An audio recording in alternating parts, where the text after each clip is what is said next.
From the very first moment the man stepped into the military base cafeteria, every conversation seemed to fall a few decibels quieter, as if drawn by some invisible gravity tugging at the energy around him. He wasn't imposing in the way the Navy SEALs were, nor did he carry the confident swagger that echoed from the soldiers who lived and breathed discipline. Instead, he walked with the quiet determination of someone holding himself together by sheer internal willpower. His uniform was a coffee-stained t-shirt and an old jacket, his eyes distant, his posture both weary and stubborn. In one hand he gripped a small lunch tray, and in the other, the tiny wrist of his son, no more than 7, whose shoes squeaked on the polished floor as he hurried to keep up. Yet somehow, the cafeteria air cracked with the kind of tension that precedes something unforgettable, though no one could have predicted just how deeply this moment would etch itself into the hearts of every witness.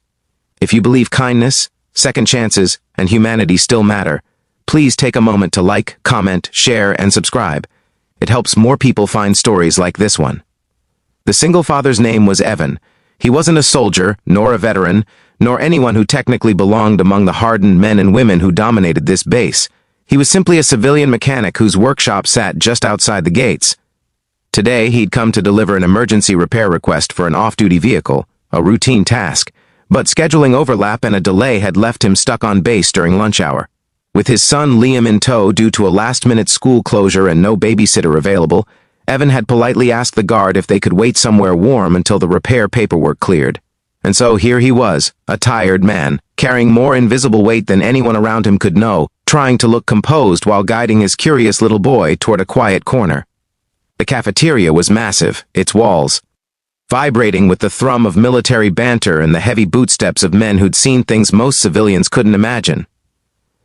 In their presence, Evan felt small, not physically but emotionally, like a man painfully aware that he was standing in a place where strength was currency, and he had run bankrupt long ago.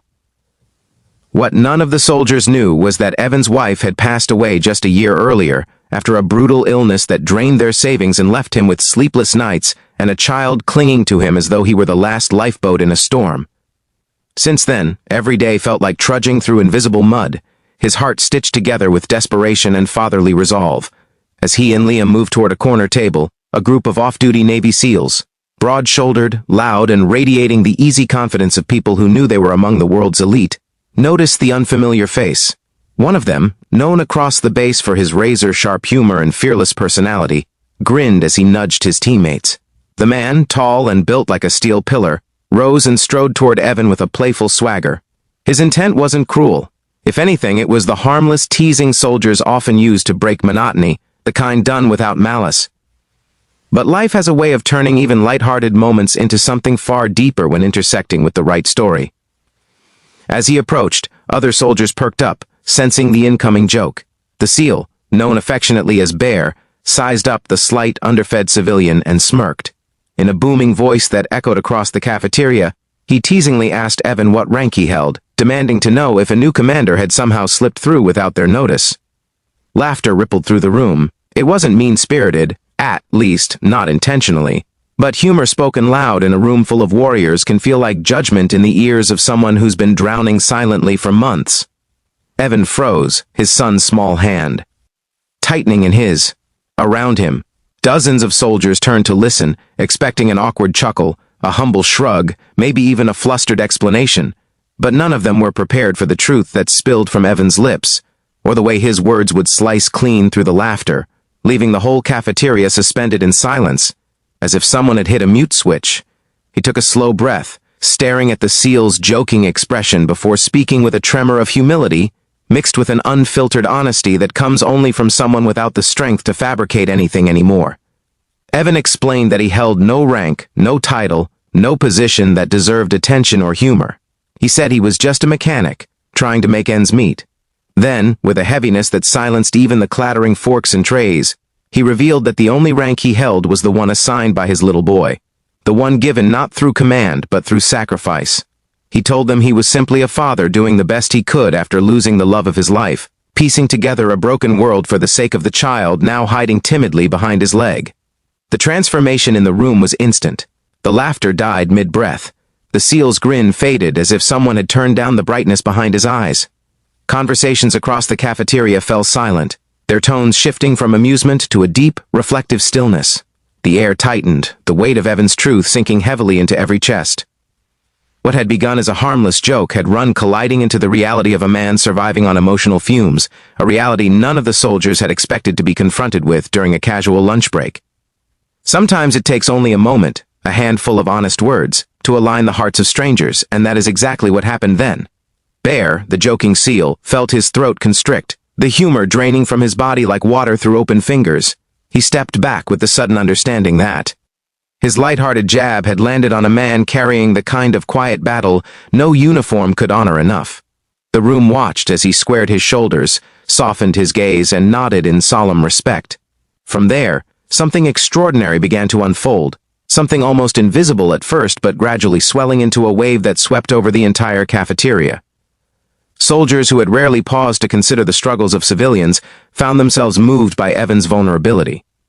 As Evan guided Liam into a chair, trying to shrink away from the attention, service members started shifting subtly, making space around him, softening their stances, lowering their voices. It wasn't pity, it was honor, it was recognition, it was a room full of warriors suddenly seeing one more among them, not by military standard, but by the battles fought in the shadows of everyday life. Gradually, a few soldiers quietly approached, not with words, but with gestures so gentle they felt like sunlight breaking through a storm. One slipped a juice box toward Liam with a small nod. Another placed an apple on Evan's tray without interrupting him. Bear, his previous confidence replaced by the humility of a man confronting his own assumptions, brought over a fresh plate of food, one far better than the cold cafeteria meal Evan had chosen out of discomfort. He set it down without a word, but his posture spoke volumes. Respect, apology, brotherhood. As Evan watched these hardened warriors soften around his son, he felt something shift inside him, a crack forming in the wall he'd built to survive. For months he had braced himself against the world, believing that his pain made him invisible. Yet here, in a room full of strangers who lived by discipline and bravery, he was being seen, truly seen, for the first time since his wife's passing. Slowly, the tension in his shoulders eased. His son began to relax too, sensing a safety he hadn't felt in a long time. Meanwhile, the soldiers at surrounding tables found themselves unexpectedly moved. Many had lost comrades, friends, even marriages to the relentless demands of their service. The grief in Evan's story resonated with them on a level deeper than words. And when Bear finally sat beside Evan, not as a seal, but as a man trying to bridge a gap he had unknowingly widened, the atmosphere warmed with an unspoken understanding.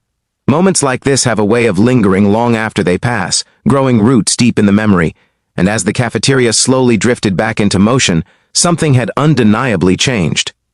Soldiers glanced at Evan with newfound respect. Liam, shy and anxious at first, smiled when a group of female service members offered him a small packet of cookies.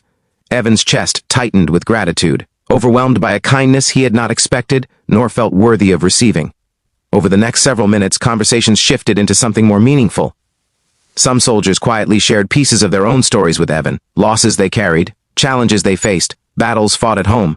Evan realized he was not alone in his grief. The world was full of people bearing invisible wounds, and in that realization came a sense of belonging he had long forgotten the feeling of.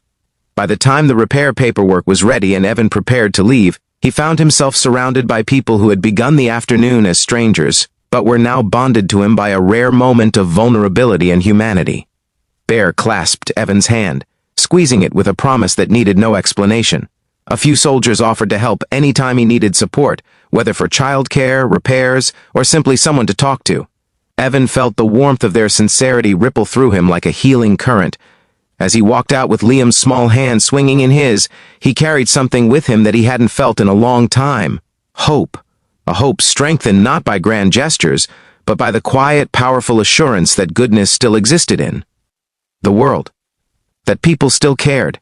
That even in unexpected places, compassion could bloom without warning and change the course of someone's day, or even their life. If this story touched your heart, please like, comment, share, and subscribe. Your support helps more people find stories that heal, uplift, and remind us of the strength we build together. Before you go, please drop a comment below. What part of the story resonated with you the most? And with that, Evan and Liam stepped back into the world. Father and son, no rank, no uniform, no medals, just two hearts bound by resilience and surrounded, now, by a community that had silently vowed to stand with them. In the end, the cafeteria moment became a legend whispered among soldiers, a reminder that strength isn't always measured in muscle, medals, or missions, but in the courage it takes to keep living, loving, and hoping after the world breaks you. And sometimes the bravest person in the room is the one who never believed he belonged there in the first place.